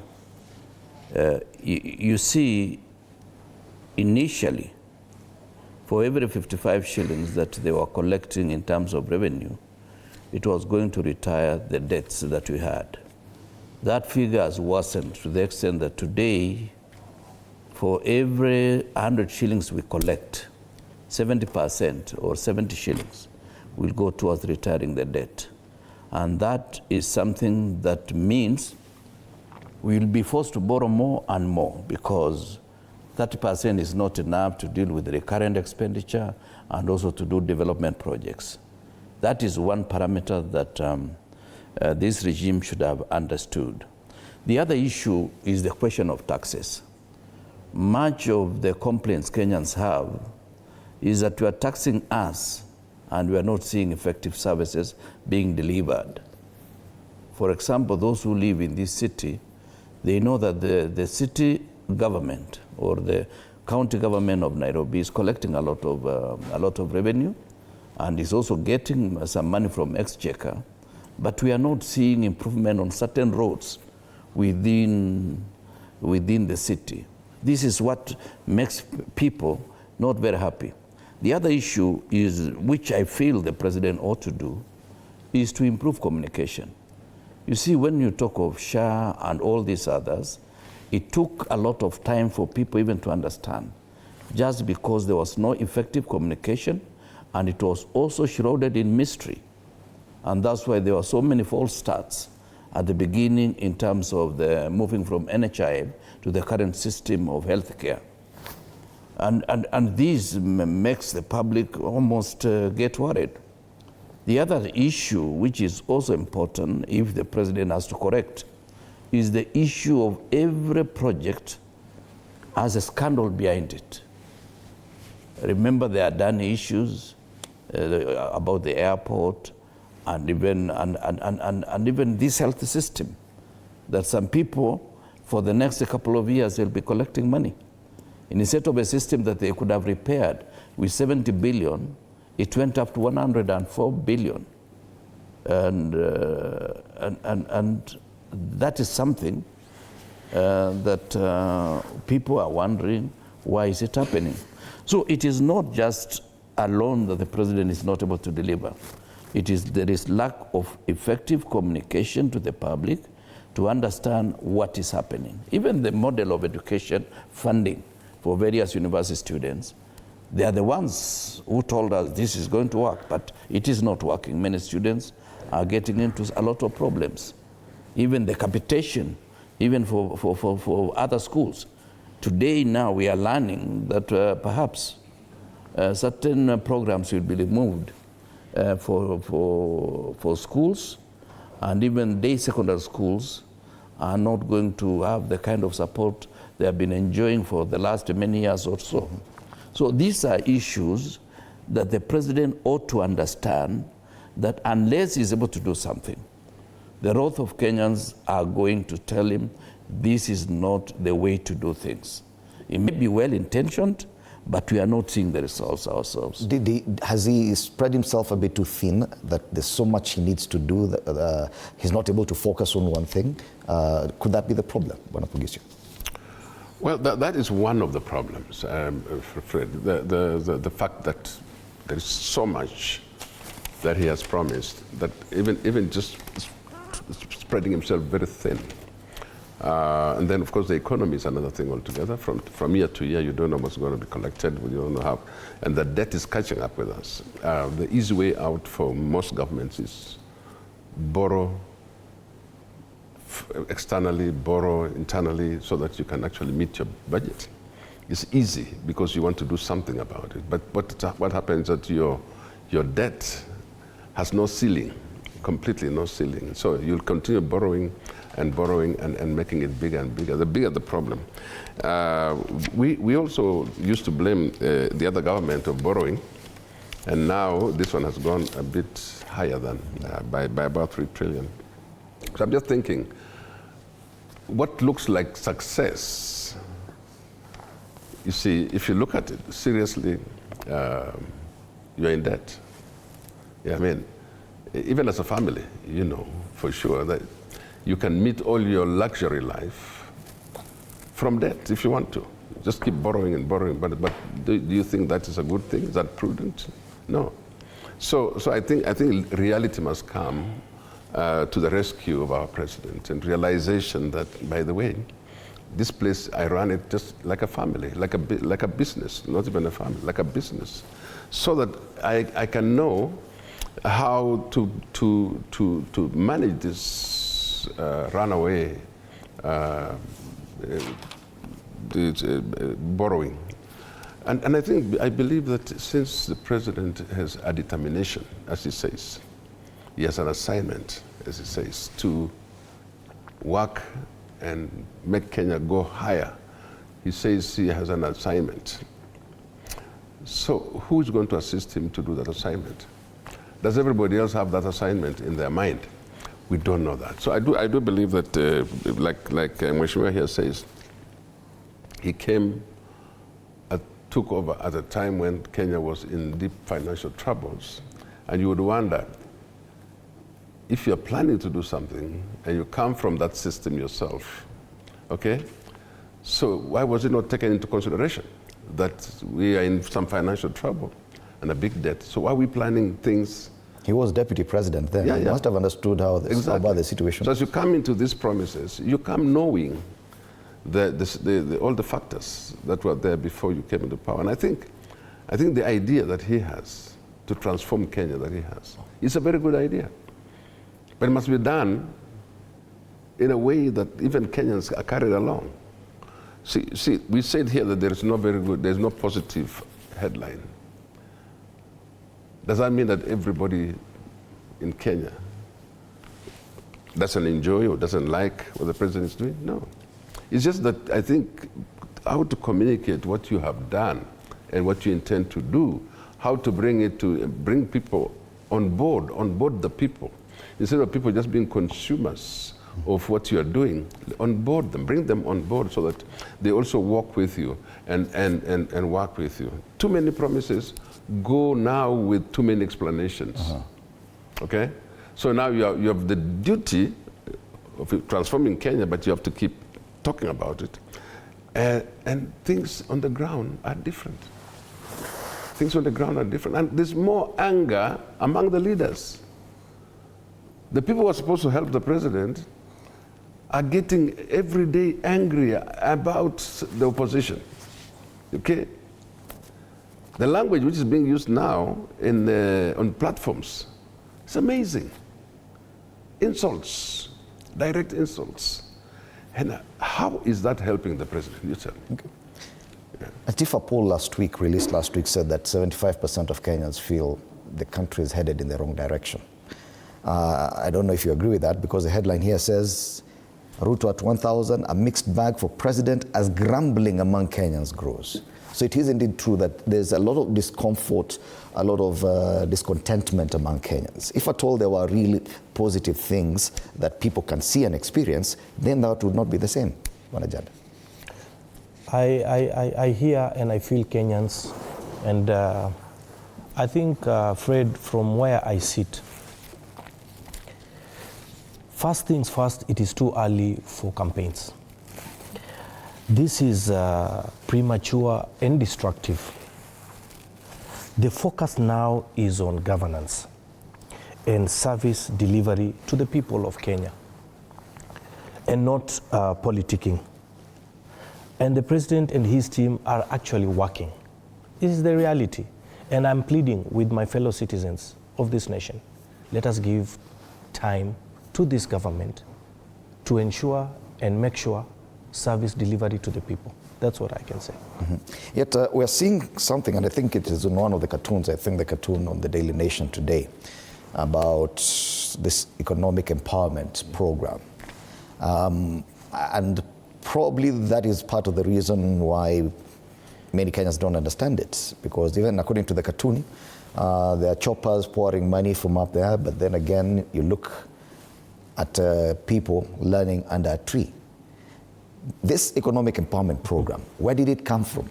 Which budget are we using? Probably that is why there's a lot of grumbling on the ground, Barajanda. Don't you agree that some of these programs are a bit all over the place? That not many people are able to appreciate some of those things. You know, these are not handouts. These are structured empowerment initiatives. You know, when we came into office, we were talking about better, the bottom-up economic transformation agenda. Across the country, millions of Kenyans, especially the youth and the youth and the women, they have accessed capital markets and training through these such programs. Let me give you an example. These empowerment programs are being run through formal institutions like, for example, the SACCOs, government agencies, and not roadside handouts. I held one same program 2 weeks ago in my constituency, whereby all these people came in from the government side. This is how it works. I am the member of parliament of Nyaribari Chache constituency. Before the empowerment, I sat down with the people from the constituency, all those guys who have small circles, the chamas, and all those kind of things. And we agreed, we did vetting, we had over 300 groups that came, and I brought in my friends from the government side. We raised 13 million shilling. And so it is not government money? No, it's not government money. Okay. These are friends. Like I can call Waziri here, Mheshimiwa Pogisio, he will come and say, I will come and support you with 1 million. Mheshimiwa Waziri Kirwa will come and support me with 2 million. Someone else will come, you will come and support me. So these are, that one we have to make it very clear. It is not government money. These are monies that we come together as leaders, as friends. They come to my constituency, raise money. Now, let me make something very clear. Because I had the same function in my constituency 2 weeks ago. And I'm saying I raised 13.3 million shillings. From the 13.3 million shillings which we raised, I never moved an inch with the money. We called on, when the guests they left, I remained back with the people. We had the security, we had everybody there, the chiefs and everybody. All these groups came, one by one. We are calling their names, giving them money so that they can go and bank and use those monies. Yet we have better structures for all this. We have CDF, we have the Youth Fund, we have the Women Fund. We have all these government structures. Isn't this probably a symptom of failed structures that now you have to find not yourself not at all. Conducting haram to empower people? We believe in those other structures, but at the same time, what is the problem? If I am a member of parliament, I call in friends and I say, there is this church, let us support this church. Are you going to say the church has failed? No, same. Right. You're still watching Moringa Fail. Let's take a short break. When we come back, we continue with President William Ruto's 1,000 days in office.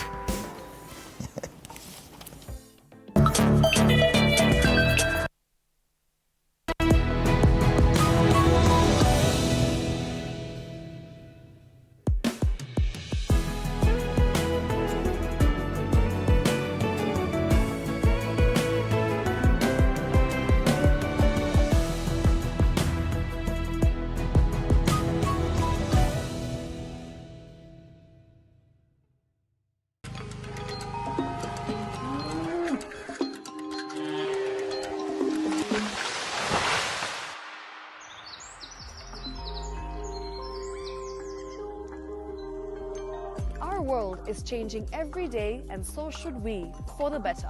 Each week, we tackle the big why, the question that should be on everyone's minds. Why isn't this fixed yet?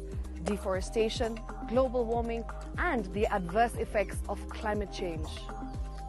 The future isn't just something that we inherit, it's something that we create. Join us on The Green Fix as we tell the stories of those who refuse to give up.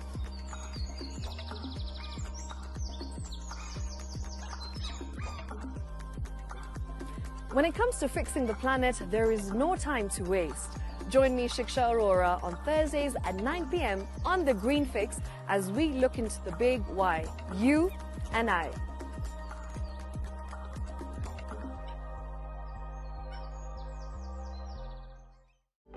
For comprehensive information and education on your health. Welcome back. You're still watching Morning Cafe, and today the biggest headline is the one on the front page of the Daily Nation. Ruto hits 1,000 days in office. I don't know if you were counting. Kwa ukurasa wa mbele wa gazeti la Taifa Leo anasema siku 1000 baada ya kuweka Biblia chini. Yes, aliweka Biblia chini 1,000 days ago. But the two of you, Bwana Kirwa and Bwana Pogisho, you've served in cabinet with different, under President Mwai Kibaki, and you watched even how President William Ruto worked. President Daniel Arap Moi worked. Do you think, in comparison, there's a president who used his 1,000 days in a better way than William Ruto has? Well, I said at the beginning that President William Ruto made very lofty promises, and perhaps the main disconnect is that those promises are not being mirrored by the level of deliveries. Because I would have expected even the issues of housing, he could have talked of a more modest figure that he can also achieve. And we should also be able to be explained. Yes, the levy is coming from the public because it is the workers who are paying. The land that he uses for affordable housing is also coming from the public, and yet the prices of these affordable houses are not so low compared to the normal market in terms of maybe it is one bedroom, the house, the prices are not low. So we would have expected some kind of explanation to be given to assist us to appreciate that yes, the president means well. Number two, and we've told him, to reduce the presence of micromanagement.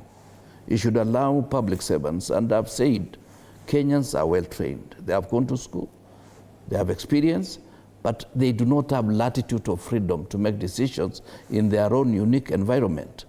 Today, the ministry I used to run, at that time we had 90 PhDs within the ministry, and many other people, and thousands of people with masters, and thousands of people with masters and other qualifications and a lot of experience. And the best way would have been to allow those people to run their various departments. Then there is reporting, so that you reduce the burden that you are faced with. The president wants to run everything, from the cabinet, parliament, and even judiciary. And that's why there is this confusion. And that's why Kenyans are not happy. You cannot be a perfect person in every aspect of development and leadership. And that's why I wanted a comparison between, for example, William Ruto and Mwai Kibaki, who you worked directly under. Within 7 days, free primary education was had already taken off. 1,000 days later? You know, the issue was very simple. The manifesto that we funneled out in the year 2002, we believed in it. We had worked on it for about 2 years. And it was not just roadshow announcement. And the current president, he went through all the 47 counties, doing various charters, discussion with people. But I don't think he was able to ask himself basic questions. How will I achieve this? So when he rolled out some of the programs, he's been forced almost to reverse, because it is not doable. But for Kibaki, apart from the manifesto, we came back, and in every aspect of government, we were able to have a policy direction. Like in my ministry, we had the revitalization of agriculture, a policy program that was running 2004-2014. And we were able to achieve that because we allowed the officers to go through and say this is achievable in 90 days, this is achievable in 1 year, this is achievable in 5 years, and this is achievable in 10 years. That is something that they should have done, and through various organs of government. But it seems they made announcements, they didn't spend time thinking about how is it going to work. Number two, there was believability in Kibaki in terms of the revenue that we were getting from the public was coming in, and we were able to fund our own programs with our own revenue sources to the extent of over 96%, only about 4%. But this time around, most of the programs of government are almost 90% being funded by money borrowed, either domestically and or externally. And of course, when you borrow domestically, you are squeezing the money out of circulation to the ordinary business person. So that business person is not going to get money to do business because the government borrows and it sucks away money from the bank, because it is easier to lend to government because you are guaranteed. If you lend to me, I may default. If you lend to any other person, may default. But when you lend to government, you know your money is guaranteed. And banks prefer doing that. At some stage, it was cheaper for the bank to lend money to government and just get free interest rates. Of course, right now, the interest rate in government had gone up to 18%. That you give money to government, they give you 18%. So if you give about 1 billion shillings, you get 180 million at the end of the year. Which bank will not give that kind of thing?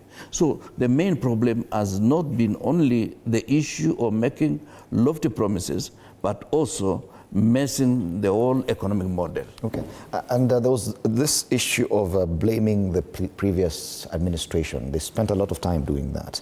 If we could compare to President Mwai Kibaki, who had come after President Moi, who had been there for longer, there are more structures probably that needed rejigging or redoing.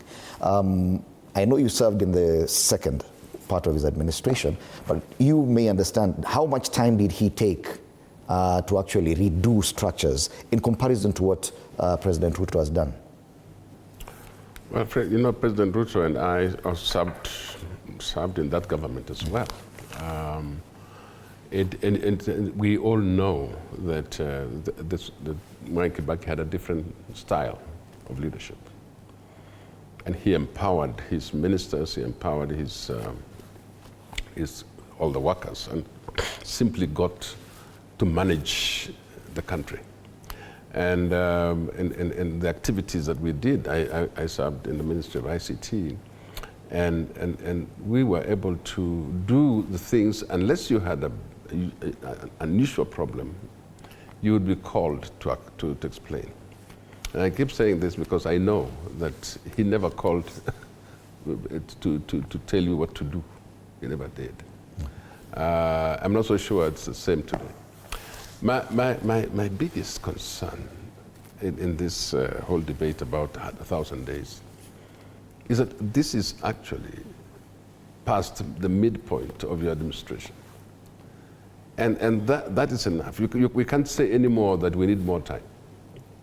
This is it. This is once you're past your midpoint, which is 2.5 years, you are ready. You should be able to account for what you started. After all, presidents sometimes promise what they would do in the 100 days. And now this is 10 times that. That is 1,000 days. And so I do wish the president to see, and he's so many advisors that he has, to call themselves to order and say, let's review our 1,000 days and see what is it that we can change now so that we can promise something and goals which are achievable by 2027 of the remaining days. If you don't stop and check that, you'll continue going, you'll continue at the same speed that you've always gone and not knowing what you've left behind. And it's very easy for you to see where you're going, but you don't know what has happened behind you. And that is the issue that the government has today. What has happened is pending bills behind, failed things behind. People who are not happy behind you, you've left them behind, but you're moving at your own speed, saying, I'm achieving this. It is better. And by the way, I don't know whether it is easy for the advisors to say this and say, 1,000 days, let's review our roles, even our roles. Are they necessary? Okay? All these things that we are doing. Let me say a little bit about the Women Empowerment Program, which we are seeing every week now. What is happening is that we are getting to know who our millionaires are in the political sector. And guys who still keep cash in their houses. Because literally, Fred, if you really want to give something, you can do it in a check. There are many better ways of doing it than the way that we see people carrying cash. And now we are distributing cash to women openly, and then you say you have empowered them. Okay? Surely, I mean, you can give. I don't want to criticize that program because Harambes are back. Okay, but please, this business of showing that you have so much money in cash creates a doubt as to the source of that money. It brings a bit of doubt as to how come then you have gone to the bank and cashed it, brought it in cash, and you want to show that you actually have excess monies, you have monies in cash, which means there are many people therefore who are not even banking anymore their money. They have money in their houses. They bring out this money for, so you begin to question yourself. This gentleman now, he is a businessman, okay? He has these businesses. He collects his money, he banks it. So when people begin to doubt the source of the money, you have to think quickly. What is it that we are doing wrong to this money? Even as you answer this, part of the problem that the Gen Zs had last year was the issue of opulence. This public display of too much money, especially in churches. How come this time around people are not as sensitive to that, given that it's exactly a year since that time? I think, truth be told, I first disagree in totality with Mheshimiwa Pogisio on just what he has just said. The issue is not about opulence. The issue is about serving our people. Harambes have been there from time memorial. When I walk into a church today as a member of parliament and I give my donation of 1 million shillings or 100,000 shillings, you cannot question the source of that money. I earn a salary, I have a job, I can access a loan, So the same thing and the same way, we are talking about the empowerment of the women groups and the youth groups in the constituencies. So it's not about opulence. And if Gen Zs had a problem then, because maybe few MPs, who are displaying their whatever, I mean, that is not right. That's what I say and agree. Okay, it might not be right, but But you're back doing it now. You're saying it was not right back then. Why is it right now? No, I'm saying the opulence is not right. But on supporting the women groups is not about opulence. I mean, that's I totally disagree with Mheshimiwa. Allow me to finish on something on this point. Unlike past governments that thrived on optics, this administration under President William Ruto is focused on implementation, transparency, and performance metrics. Let us support and give President Ruto time to deliver.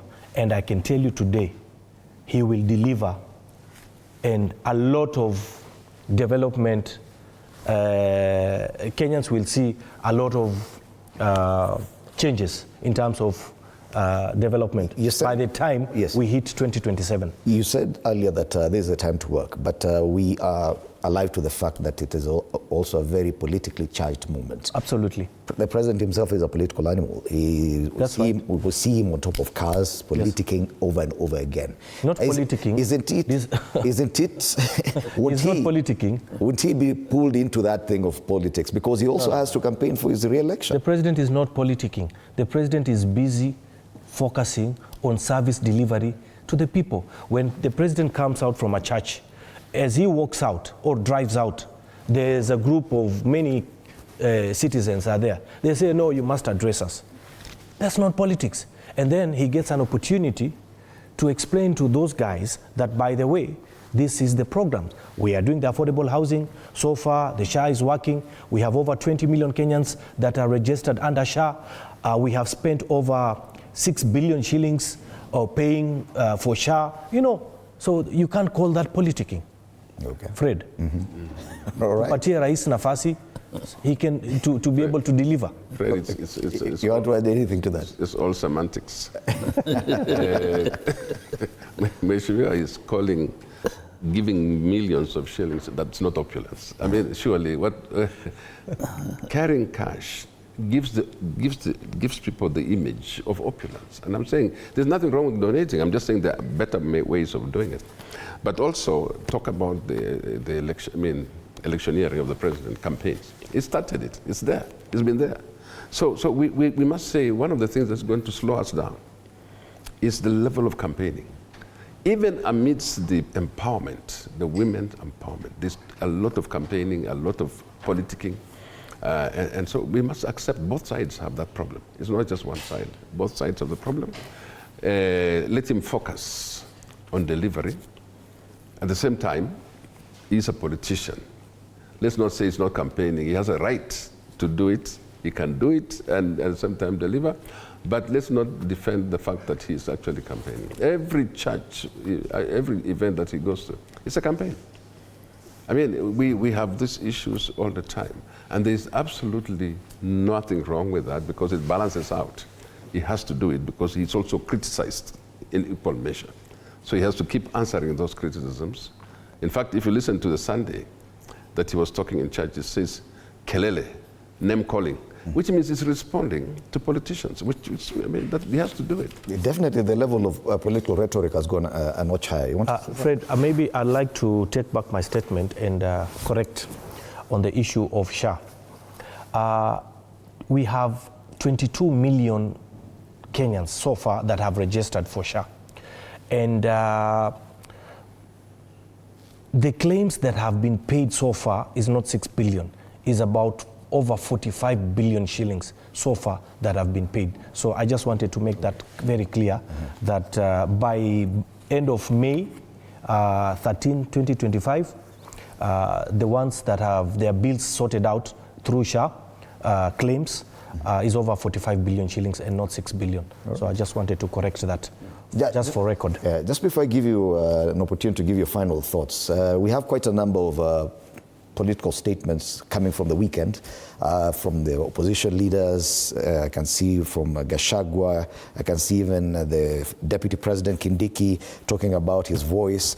Let's just have some of those bites before we give our guests time for their final comments.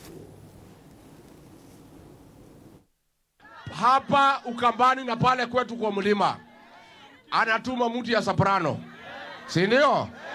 Pelekea watu 500 wakunywa pombe na maharagwe, si ndio? Pale kwake tumeona leo ametuma mtu ya soprano.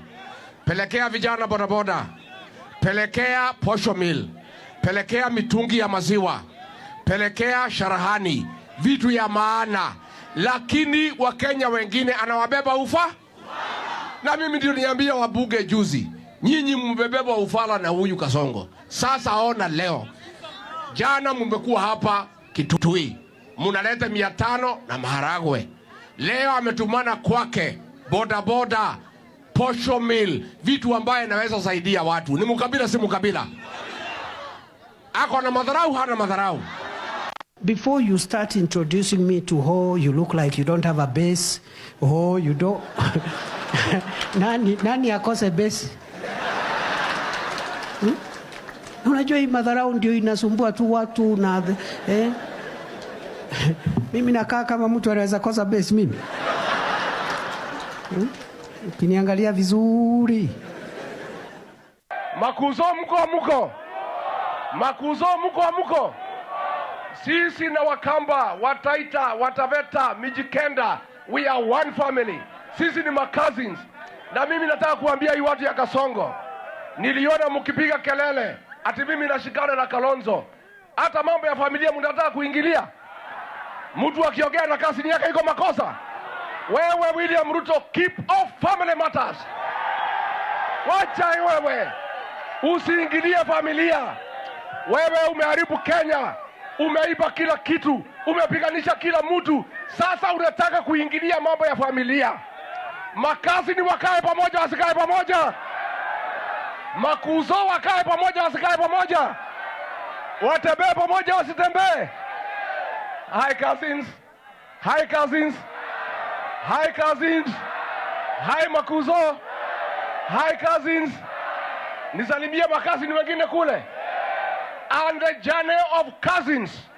The family of people who are like-minded, who are born together, who have the same tradition.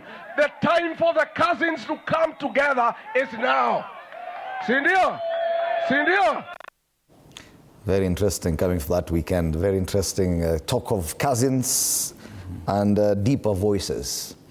We have about 9 minutes to go, so give you each about 3 minutes for your final thoughts. Yeah, thank you, Fred. I think I want to concur with Mheshimiwa Zahir on the issue of the health care.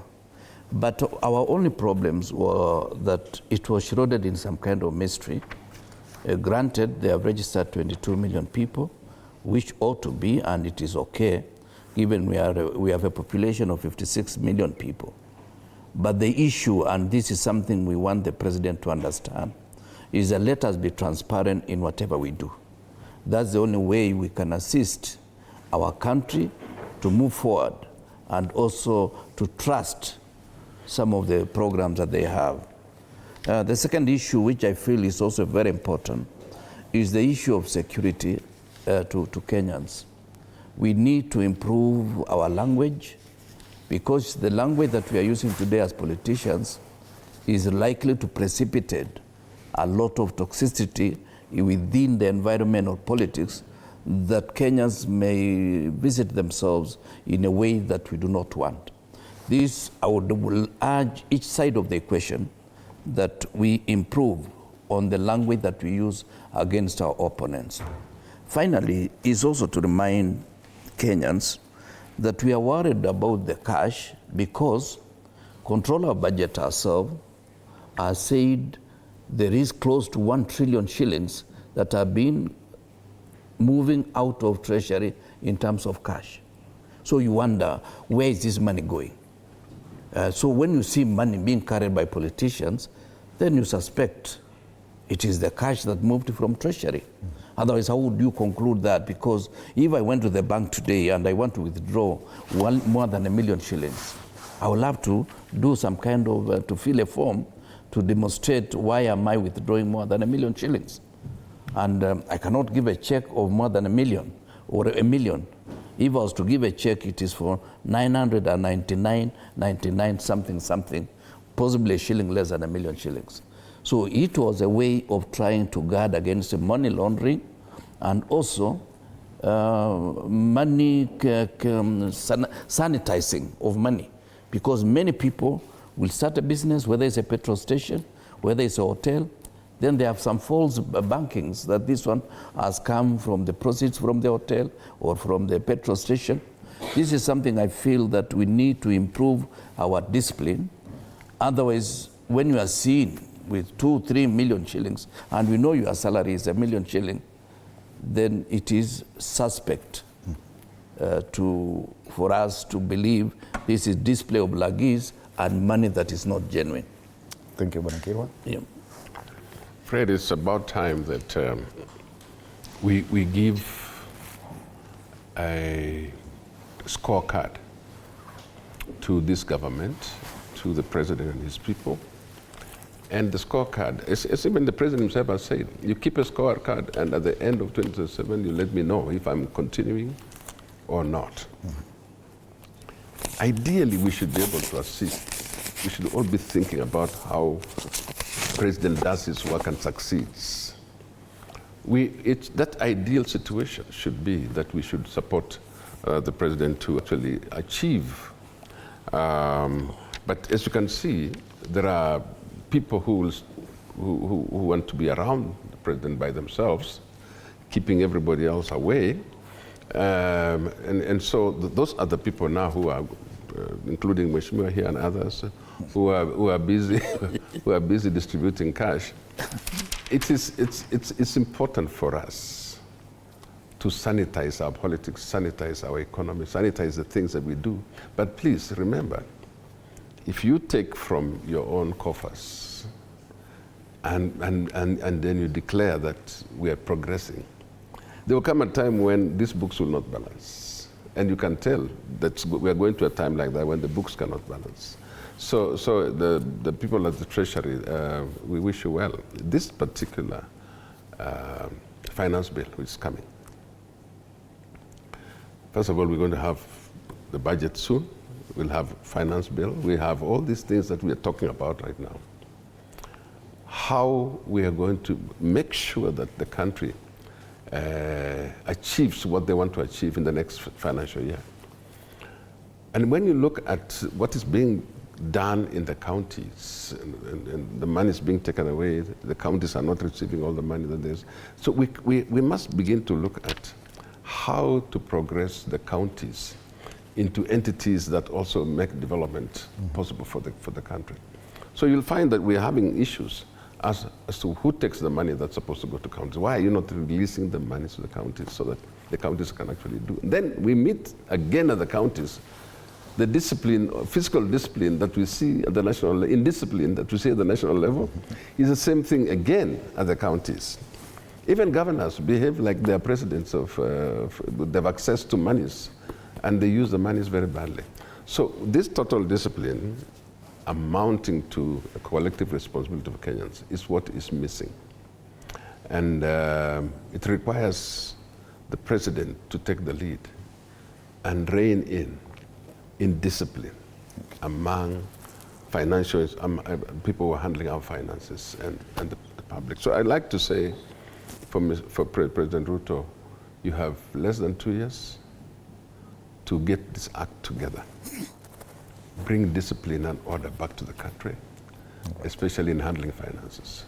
Okay, thank you. Finally, Bwana Janda. Thank you. I think the Deputy President, Professor Kindiki, is advancing government policies.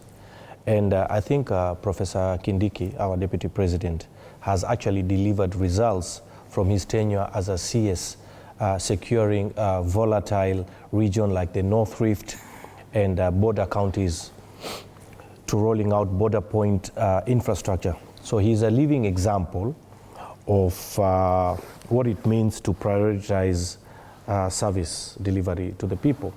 So back to politics, I think the cousins, or the chairman of the cousins, the former DP, he's actually forgetting that what Professor Kindiki is doing, he actually used to do that, delivering food, delivering this and this and this to the people.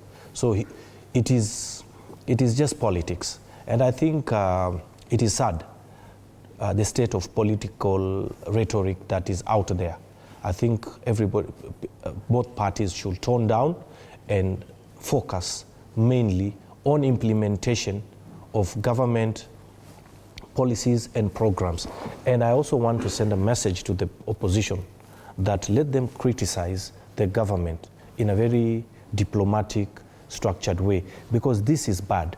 It is going to create anarchy and unnecessary political tensions, you know. So it is not right. Let us criticize the government in a very structured way. Let us also on the other side, on the flip side, do the same thing. So for me, as I wind up, I again repeat myself, let us give government and the president time to deliver, and Kenyans will judge President Ruto in 2027 if he will have done what he promised, and if not, they have a decision at the ballot to do what they want to do best. Thank you so much. Ruto hits 1,000 days is a big headline on the front page of the Daily Nation. On the Standard, killed by police, a very sad tale of this young 31-year-old who was arrested in Migori, driven all the way to Nairobi, and a few days later, it was Homa Bay, a few days later he turned up dead in a police station. Siku 1000 baada ya kuweka Biblia chini, habari kuu pale kwenye ukurasa wa mbele. Asanteni sana Zahir Janda, MP Nyaribari Chache, Samuel Pogisio, who was served as Minister of ICT in the Kibaki II administration, as a Senator for West Pokot, MP Kacheliba, and a Senate Majority Leader in the 12th Parliament, Kipruto Rapkiro, who served as Agriculture Minister in the Kibaki I administration, and before that as MP for Cherangani. Asanteni sana for your time at T47. After the break, we switch gears. Talk matter sports. Monday Blitz, Duncan Mutua and Fred Arocho will be in studio alongside Lawrence Omondia and Annette Washira. Do stand by for that. My name is Fred Indemudi. Good morning.